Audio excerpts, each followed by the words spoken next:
adik-adik. Wah, gimana kabarnya hari ini? Pasti baik.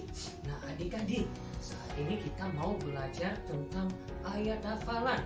Nah, sebelum kita membuka Alkitab kita, kakak mau bertanya ini. Siapa di sini yang sudah pernah mengalami ketakutan? Mungkin ketakutannya waktu papa mama meninggalkan kita di rumah, pasti kita takut, wah gimana dong, cuma aku sendirian. Atau juga mungkin karena di bulan-bulan ini terjadi yang namanya wabah, itu tentang virus ini. Wah, membuat seluruh dunia ini takut, membuat diri kita khawatir. Wah, jangan-jangan nanti aku kena, jangan-jangan nanti aku sakit atau gimana. Nah, adik-adik, jangan takut, karena Tuhan selalu melindungi engkau. Tuhan selalu memperhatikan engkau. Karena sama seperti dengan ayat hafalan kita hari ini. Ayo kita buka sama-sama Alkitab kita. Siapa di sini yang sudah bawa Alkitab? Ayo kita buka sama-sama ya. Dari kitab Yeremia pasal 31 ayat 3. Ayo kita buka Alkitab kita, Yeremia pasal 31 ayat 3. Nah, kita baca sama-sama ya. Yeremia pasal 31 ayat 3. Aku mengasihi engkau dengan kasih yang kekal, sebab itu aku melanjutkan kasih setiaku kepadamu. Yeremia pasal 31 ayat 3. Nah, adik-adik, kita tutup Alkitab kita karena kakak sudah menyalin firman Tuhan itu ke dalam alat peraga. Walaupun kakak sudah menyalinnya, sudah memindahkannya, tetapi tetap firman Tuhan. Ayo kita baca sama-sama ya adik-adik ya. Mulai dari alamat, isi, kembali ke alamat. Kita baca sama-sama. 1, 2, 3. Yeremia pasal 31 ayat 3. Aku mengasihi engkau dengan kasih yang kekal, sebab itu aku melanjutkan kasih setiaku kepadamu. Yeremia pasal 31 ayat 3. Lah, supaya lebih mantap lagi adik-adik, kita baca sekali lagi ya. Yeremia pasal 31 ayat 3. Aku mengasihi engkau dengan kasih yang kekal, sebab itu aku melanjutkan kasih setiaku kepadamu. Yeremia pasal 31 ayat 3. Nah adik-adik, mungkin ada di antara adik-adik ada yang masih belum tahu tentang kata-kata yang ada di ayat hafalan kita ini. Contohnya, aku mengasihi engkau, di mana Tuhan Yesus dia mengasihi engkau. Kasih Tuhan itu tidak pernah berubah. Dia mengasihi engkau mulai dari rahim ibumu sampai kamu bertumbuh besar. Tuhan selalu mengasihi engkau, memperhatikan engkau. Apapun keadaanmu, Tuhan tidak pernah mengatakan, wah aku nggak mengasihi dia. Tapi Tuhan selalu menunjukkan kasihnya itu dengan melalui anaknya, yaitu Tuhan Yesus. Di mana Tuhan Yesus membuktikan kasihnya itu kepada kita, yaitu dengan melalui pengorbanannya di atas kayu salib. Dengan kasih yang kekal, yaitu kasih Tuhan ini itu kekal, tidak hanya sedikit tapi kekal. Nah, aku melanjutkan kasih setiaku kepadamu. Tuhan selalu mengasihimu. Nah, ayo adik-adik kita baca sekali lagi ya. Dari alamat, isi, kembali ke alamat. 1, 2, 3. Yeremia pasal 31 ayat 3. Aku mengasihi engkau dengan kasih yang kekal, sebab itu aku melanjutkan kasih setiaku kepadamu. Yeremia pasal 31 ayat 3. Nah, kita baca sekali lagi ya supaya lebih pintar, supaya lebih dihafal lagi. Kita baca ya. Yeremia pasal 31 ayat 3. Aku mengasihi engkau dengan kasih yang kekal, sebab itu aku melanjutkan kasih setiaku kepadamu. Yeremia pasal 31 ayat 3. Nah, adik-adik, bagi kamu yang sudah selamat, ini saatnya jika kamu sudah percaya dengan Tuhan Yesus, bahwa Tuhan Yesus yang menebus dosa-dosamu, kamu tahu kasih Tuhan itu sangat kekal bagi kamu. Kamu harus percaya, kamu harus mengimani bahwa Allah itu Allah yang hidup, yang selalu mengasihi dan memperhatikan kamu selama-lamanya. Jangan khawatir, Tuhan selalu bersama dengan engkau. Nah, bagi kamu yang masih belum percaya dengan Tuhan Yesus, jika kamu sudah tahu tentang firman Tuhan saat ini, kamu harus berkomitmen bahwa saya harus percaya kepada Tuhan Yesus. Ini saatnya bagi kamu untuk membuka hati kepada Tuhan Yesus, supaya dosa-dosamu diampuni dan hidupmu mendapat hidup yang kekal. Sama seperti ayat hafalan kita tadi, bahwa kasih Tuhan itu kasih yang kekal. Nah, adik-adik, saat ini kita mau main games, supaya nanti ayat hafalan kita ini, supaya adik-adik bisa dihafal. Nah, contohnya, nanti kalau kakak tutup satu kata, nanti kamu tebak kata apa yang kakak tutup itu. Nanti kamu tebak, kita baca sama-sama dulu, lalu baru kamu sebutkan kata yang kakak tutup itu. Oke, kita mulai ya. Udah siap? Siap, pasti siap ya. Oke, kita baca sama-sama ya. 1, 2, 3. Yeremia 31 ayat 3. Aku mengasihi engkau dengan kasih yang kekal, sebab itu aku melanjutkan kasih setiaku kepadamu. Yeremia 31 ayat 3. Oke, kata apa yang kakak tutup tadi? Aku mengasihi. Wih, betul banget. Wah, kita main sekali lagi ya. Kakak mau tutup satu kata lagi. Ayo tebak. Kita baca sama-sama ya. 1, 2, 3.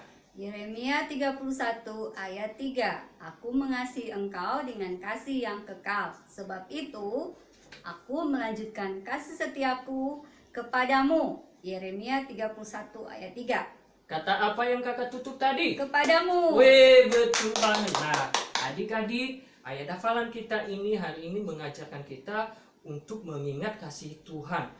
Kamu yang ada di rumah, kamu harus hafal supaya kamu selalu mengingat bagaimana Tuhan selalu mengasihi engkau.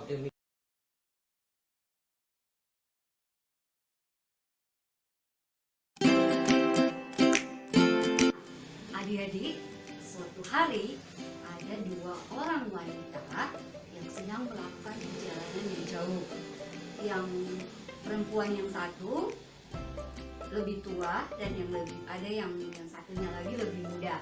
Nah, yang lebih tua ini mertuanya namanya Naomi, yang lebih muda ini namanya Ruth. Mereka mau mengadakan perjalanan dari satu kampung di Moab, salah satu kampung yang ada di Moab, menuju Bethlehem. Kenapa ya? Mengapa mereka melakukan perjalanan itu? Kita mau lihat apa yang dikatakan Alkitab, latar belakang kejadiannya. Kita lihat di Rut 1 ayat 1. Rut itu di perjanjian lama ya adik-adik ya. Di kitab Rut itu ada di setelah kitab Hakim-Hakim perjanjian lama dan sebelum 1 Samuel. Kak Mary baca aja ya untuk adik-adik semua. Pada zaman para hakim memerintah, ada kelaparan di tanah Israel. Lalu pergilah seorang dari Bethlehem Yehuda beserta istrinya dan kedua anaknya laki-laki ke daerah Moab untuk menetap di sana sebagai orang asing. Nah, jadi waktu itu adik-adik, ini keluarga Naomi dan suaminya Elimelek, mereka tinggal di kota Bethlehem di tanah Israel. Tapi mereka sebenarnya hidup bahagia ya. Mereka bahagia, sejahtera. Tapi suatu kali di sana ada kelaparan yang melanda negeri itu ya adik-adik ya. Di negeri Israel tidak ada makanan. Kenapa? tanah kering, nggak ada hujan sepanjang tahun, tanahnya kering, jadi tumbuh-tumbuhan itu tidak bertumbuh, tidak ada tanaman, tidak ada makanan, makanannya susah, mahal sekali. Nah mungkin keluarga Elimelek ini mungkin tidak ada pekerjaan, dan akhirnya mereka harus mengadakan perjalanan, mereka harus mengungsi, istilahnya ya, mereka harus mengungsi ke negeri yang jauh. Dari Bethlehem menuju Moab itu perjalanan yang mungkin juga tidak mudah ya adik-adik ya. Mereka harus meninggalkan keluarga mereka, tanah mereka, semua harta yang tersisa. Terus mereka harus pergi ke negeri asing, ke Moab. Tetapi mereka nggak ada pilihan lain. Mungkin juga bukan hanya mereka ya yang mengadakan perjalanan itu pada waktu itu, tapi mereka bersama-sama dengan keluarga mereka, Elimelek, Naomi, dan kedua anak laki-laki mereka mengadakan perjalanan itu. Mereka putuskan mereka mau mengungsi, mereka mau mengungsi ke Moab untuk kehidupan mereka. Nah, di Moab adik-adik, di Moab belum lama mereka di Moab, meninggallah Elimelek. Elimelek suaminya Naomi meninggal ya adik-adik ya. Terus setelah itu kedua anak laki-lakinya Naomi menikah dengan dua perempuan, dua wanita, namanya yang pertama itu Orpah, kemudian yang kedua itu Ruth. Nah, belum lama setelah mereka menikah, kedua anaknya Naomi ini juga, anak laki-lakinya Naomi ini meninggal. Betapa sangat menyedihkan ya adik-adik ya, yang dihadapi oleh Naomi ini adik-adik. Nah, sudah ditinggal suaminya, terus kedua anaknya juga meninggal pada waktu itu. Nah, kalian mungkin juga menghadapi kesulitan. Banyak saat ini kita yang mengalami kesulitan ya, apalagi hari-hari ini ya, situasi yang kita hadapi di bangsa kita, bahkan di seluruh dunia ini dengan COVID-19 ini, banyak kesulitan yang terjadi, sakit, penyakit, wabah, dan juga kesulitan ekonomi yang kita hadapi saat ini. Dan juga mungkin kalian bertanya-tanya, kenapa ya harus ada kesedihan di dunia ini, harus ada bencana, harus ada masalah dan persoalan yang silih berganti yang terjadi di bangsa ini. Mari kita lihat penyebabnya ya adik-adik ya, sesuai dengan firman Tuhan katakan. Kita lihat di dalam Roma 5 ayat 12. Semuanya buka. Roma 5 ayat 12. Roma itu perjanjian baru adik-adik ya. Roma itu setelah kitab Kisah Para Rasul dan sebelum kitab Korintus. Roma 5 ayatnya yang ke-12. Kak Mary baca untuk kita semua. Sebab itu sama seperti dosa telah masuk ke dalam dunia oleh satu orang, dan oleh dosa itu juga maut, demikianlah maut itu telah menjalar kepada semua orang, karena semua orang telah berbuat dosa. Apa sih itu dosa adik-adik? Dosa itu adalah segala sesuatu yang kita pikirkan, yang kita ucapkan, dan yang kita lakukan yang tidak berkenan kepada Tuhan. Nah, sejak dosa itu masuk ke dalam dunia oleh Adam, manusia yang pertama, Adam dan Hawa, sejak saat itu manusia terpisah dengan Allah untuk selama-lamanya. Bukan hanya Adam aja, tetapi keturunannya Adam sampai kita pada saat ini. Kematian, susah payah, kesakitan masuk di dalam dunia ini ya adik-adik, kita alami bersama-sama. Nah, dosa itu contohnya apa ya adik-adik ya? Contohnya apa? Yuk, melalui perkataan kita, suka bohong, suka maki, suka bully teman, suka berkelahi, tidak taat sama orang tua, suka melawan. Nah, itu dosa ya adik-adik ya. Jangan seperti itu. Itu menyakitkan hati Tuhan, menyakiti hati Tuhan. Tuhan tidak mau di mana dia ada dosa. Jadi dosa itu harus dihukum. Kalau tidak bertobat, dosa itu menyebabkan kita terpisah dengan Allah untuk selama-lamanya. Tapi kasih karunia Tuhan menyelamatkan kita yang mau percaya kepada Tuhan. Nah, itu kesedihan yang dialami oleh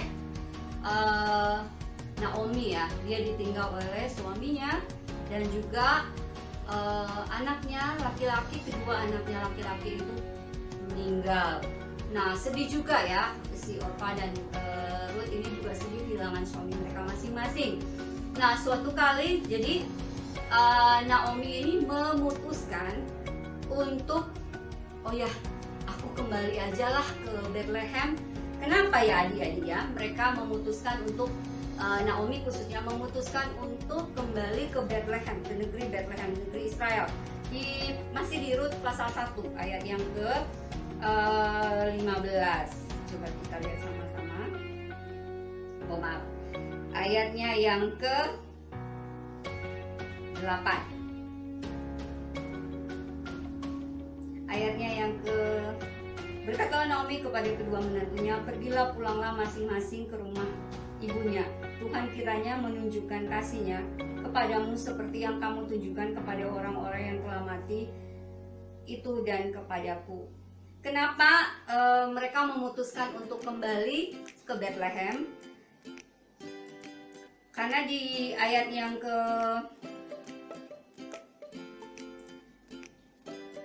di situ dikatakan di Bethlehem itu Tuhan telah memperhatikan orang Israel, ya. Tuhan memperhatikan orang Israel. Di pasal 1 ini disebutkan orang Israel diperhatikan oleh Tuhan, tidak ada lagi kelaparan di sana. Jadi Naomi, Ruth dan Orpa ini berkemas-kemas, mereka mau pergi ke negeri Bethlehem, ke tanah Bethlehem, mau kembali ke tempat asalnya Naomi. Nah, mereka berkemas-kemas, terus di tengah perjalanan sudah berhari-hari mereka melakukan perjalanan karena mereka tidak ada di sana, kan tidak ada kendaraan ya, belum ada kendaraan bermotor ya seperti saat ini. Tapi mereka jalan kaki dan karena juga mungkin tidak punya uang ya adik-adik ya. Jadi mereka mengadakan perjalanan. Tapi di tengah jalan adik-adik, Naomi bilang begini. Naomi menatap kedua anak mantunya ini kemudian bilang sama mereka. Yang seperti yang Kak Mary baca tadi di ayat berapa tadi ya, 7-8. Seharusnya sebaiknya kalian pulang aja lah. Kasihan kalian, nah. Kalian bisa balik ke negeri kalian, bisa berkeluarga lagi dan bahagia. Tapi mereka bilang, enggak lah, kami ikut kamu kemanapun kamu pergi. Tapi Naomi bilang, kalian pulang aja lah, kasihan kalian. Nah, habis itu, setelah itu kemudian anaknya mantunya yang satu, si Orpa ini kemudian memutuskan ya udah, dia pamit dan dia pulang. Tetapi Naomi, Ruth tetap tinggal dengan Naomi. Terus dia bilang apa dia? Di dalam masih di pasal 1, Ruth pasal 1 ayat yang ke-16 bilang begini ya. Tetapi kata Ruth, janganlah desak aku meninggalkan engkau dan pulang dengan tidak mengikuti engkau, sebab kemana engkau pergi ke situ jugalah aku pergi, dan di mana engkau bermalam di situ jugalah aku bermalam. Bangsamulah bangsaku dan Allahmulah Allahku. Bangsamulah bangsaku dan Allahmulah Allahku. Betapa suatu komitmen, suatu keputusan yang luar biasa yang diambil oleh Ruth ini. Allahmulah Allahku. Ruth sadar bahwa hanya Allah satu-satunya Allah Israel yang dapat menyelamatkan, Allah yang mengasihi kita semua, Allah yang peduli dengan kita, sekalipun mungkin kita tidak bisa melihat Allah, kita tidak bisa melihat Allah dengan mata kepala kita, karena kita terbatas ya dia. Tapi Tuhan ada, Tuhan peduli dan mengasihi kamu dan kakak. Di dalam ayat hafalan kita tadi, ayo Yeremia 31 ayat 3 dibilang apa? Aku mengasihi engkau dengan kasih yang kekal, sebab itu aku melanjutkan kasih setiaku kepadamu. Yeremia 31 ayat 3. Pintar semuanya. Jadi Allah mengasihi kita dan Allah peduli dengan kita ya adik-adik ya. Jangan pikir situasi masalah itu terjadi karena Tuhan marah dengan kita. enggak. Itu tadi kenapa di awal tadi? Karena ada dosa. Karena dosa. Jadi Allah satu-satunya yang mengasihi kita dan peduli dengan kita dan punya rencana untuk kehidupan kita. Dan juga Ruth memutuskan untuk mengikuti Naomi, dan Allahnya Naomi menjadi Allahnya Ruth. Nah, berhari-hari mereka berjalan ya adik-adik ya. Tapi mungkin juga ya, kalau kalian misalnya kalian ada di posisi Ruth, kalian harus pindah dari negeri kalian, dari tempat kalian ke negeri yang asing, ke tempat yang baru yang kalian tidak tahu apa-apa di sana, yang tidak ada orang lain yang kalian kenal kecuali keluarga kamu sendiri. Kira-kira bagaimana perasaannya? Kayaknya khawatir mungkin ya, cemas ya. Aduh, ini gimana nanti di sana ya?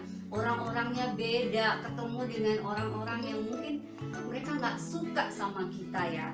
Begitu juga mungkin yang dialami oleh Ruth. Di tengah perjalanan mungkin dia agak-agak gimana, sedih, agak cemas gitu ya. Ini gimana nanti saya di sana, karena apalagi bangsa Israel pernah musuhan dengan bangsa Moab. Ya, gimana saya di sana? Bahasanya beda, budayanya beda, orang-orangnya beda juga. Tapi dia tetap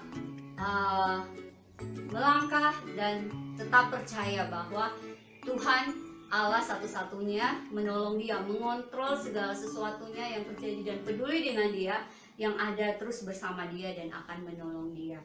Nah, adik-adik juga dalam situasi dan keadaan saat ini ya adik-adik ya, ketika mungkin kalian menghadapi masalah ekonomi keluarga merosot banget, orang tua kalian mungkin di PHK, kalian sedih, kalian merasa sendiri, nggak bisa bebas kemana-mana, melihat wabah, penyakit, kesulitan ekonomi dan sebagainya itu, kalian mungkin sedih. Tapi ingatlah bahwa Tuhan tidak akan pernah meninggalkan kalian.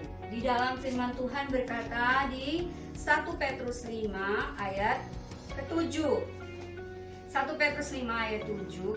1 Petrus Perjanjian Baru ya adik-adik ya. 1 Petrus 5 ayat 7 dibilang begini. Serahkanlah segala kekhawatiranmu kepadanya, sebab Ia yang memelihara kamu. Dia yang memelihara kita, adik-adik. Dia akan menolong kita melewati situasi-situasi sulit saat ini. Nah, seperti apa yang dipercaya oleh Ruth. Dan benar aja adik-adik, ketika dia sampai di negeri, di mana? Di Bethlehem, betul. Di Bethlehem, nah kebiasaan di sana adik-adik, mereka orang-orang miskin bisa aja memetik atau bisa aja mengumpulkan gandum yang tercecer di ladang ya. Jadi Ruth itu dikasih kesempatan ya jadi untuk memetik gandum di ladang orang yang kaya yang di dekat rumah mereka. Jadi mungkin ya harusnya dia minta izin ya, dia minta izin terus diizinkan oleh penjaga di situ, dan dia bisa memetik gandum atau jelai. Kalau di sana itu makanan pokok mereka. Kalau kita di sini mungkin nasi ya, orang Indonesia, tapi di sana itu makanan pokoknya itu gandum atau jelai. Nah, ternyata tanah atau ladang ini di mana tempat dia memetik gandum, jelai, itu adalah pemiliknya adalah Bapak Boas. Boas itu saudaranya Elimelek, suaminya Naomi. Nah, Boas ini memperhatikan Ruth. Ini Ruth ini siapa ya? Oh, terus diceritakan sama orang-orangnya, pekerja-pengerjanya. Oh, dia itu wanita Moab yang datang dengan setia, dia menemani dan menjaga menantunya Naomi. Diceritakan, oh dia wanita yang baik-baik.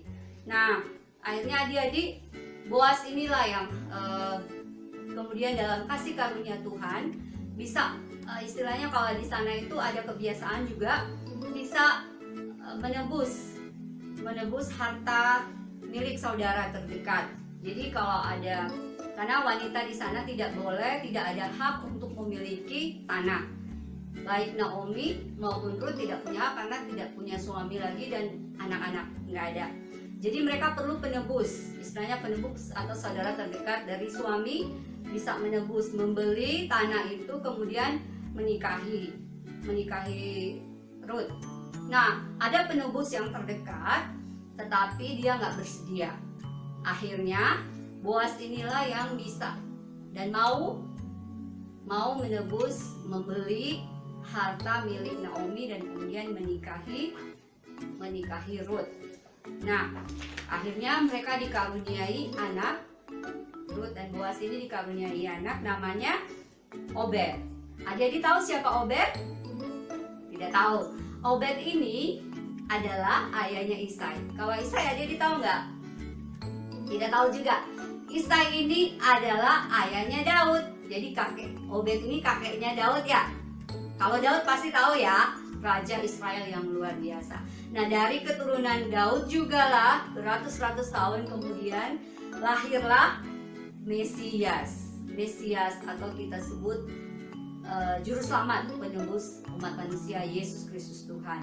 Dia yang sudah mati bagi kita, yang menebus dosa kita. Seharusnya kita yang dihukum karena dosa kita, tapi dia rela karena kasihnya dia mati di kayu salib, tangan dan kakinya dipaku, kepalanya dimahkotai duri. Tapi dia tidak selamanya mati, dia bangkit pada hari yang ketiga. Kemarin kita sudah merayakan Paskah ya dia di dalam Ibrani 9 ayat 22b, dan tanpa penumpahan darah tidak ada pengampunan. Dan di dalam 1 Korintus 15 dikatakan bahwa dia sudah mati tapi dia bangkit dan dia naik ke surga.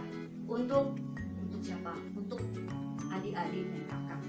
Nah, kita belajar hari ini bahwa Tuhan yang menebus kita, apapun kesulitan yang kita hadapi, Tuhan peduli dengan kita. Dia tidak akan pernah meninggalkan kita ya dia. Sekarang kamu bisa tutup mata, tundukkan kepala. Bagi kamu yang mungkin belum pernah mengambil keputusan untuk percaya kepada Tuhan Yesus secara pribadi, pada siang hari yang indah ini kita mau bersama-sama. Kamu bisa mengambil keputusan untuk Tuhan, saya mau percaya kepada Tuhan Yesus untuk menjadi anak-anak Allah.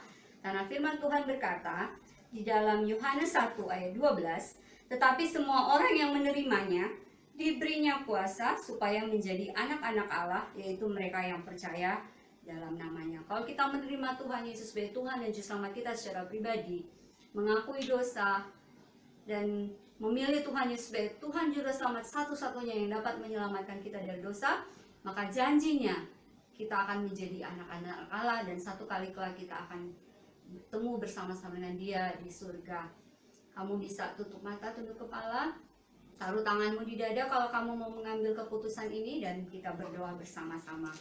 Tuhan Yesus yang baik, kami sangat bersyukur untuk kasih setiamu dalam kehidupan kami. Firman-Mu mengingatkan kami bahwa Engkau tidak pernah meninggalkan kami. Kami bisa percaya dan berharap kepada Tuhan, Engkau yang memelihara hidup kami. Dan bagi kami Tuhan Yesus, yang mau percaya Tuhan Yesus, kami buka hati kami selebar-lebarnya supaya Tuhan Yesus masuk menjadi Tuhan dan Juru Selamat kami secara pribadi. Dan satu kali kelak kami akan tinggal bersama-sama dengan Tuhan di surga nanti. Kami bersyukur kami menjadi anak-anak Allah. Terpujilah namamu Bapa, di dalam nama Tuhan Yesus Kristus kami berdoa dan bersyukur. Haleluya. Amin.